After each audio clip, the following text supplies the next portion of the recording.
ஐயா, உங்களோட மேனிஃபெஸ்டோ பார்த்தேன், நல்லா பயங்கரமா ப்ராமிசஸ்லாம் பண்ணியிருக்கீங்க. 2 வீலர்ஸ், பஸ்ல வந்து மென் விமென் 2 பேருக்கும் ஃப்ரீ, அது தவிர வந்து இன்கம் சப்போர்ட். இது மக்களுக்கு பயனுள்ள திட்டம்.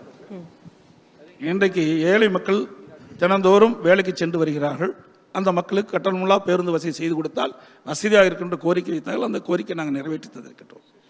அதே போல ஏழை குடும்பத்தில் பிறந்த பெண்கள் உரிய நேரத்திற்கு பணிக்கு செல்ல வேண்டும், பணி முடிந்த பிறகு வீட்டுக்கு திரும்ப வேண்டும். பல்வேறு இடையூறுகள் இந்த ஆட்சியிலே இருப்பது உங்களுக்கு நன்றாக தெரியும். பெண்களுக்கு பாதுகாப்பில்லாத ஆட்சி திமுக ஆட்சி.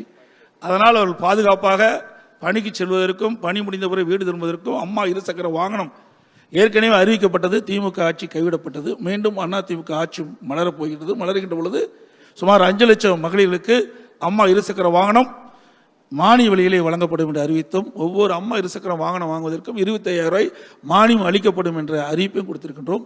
ஏற்கனவே மாண்பு அம்மா அவர்கள் இருக்கின்ற போது 2016ஆம் ஆண்டு அனைத்து இந்திய அண்ணா திராவிட முன்னேற்ற கழகத்தின் சார்பாக தேர்தல் அறிக்கையிலே குறிப்பிட்டிருந்தார்கள். அதிமுக ஆட்சிக்கு வந்தா அம்மா இருசக்கர வாகனம் மகளிருக்கு வழங்கப்படும், மானியம் வழங்கப்படும் என்று தெரிவித்தார்கள்.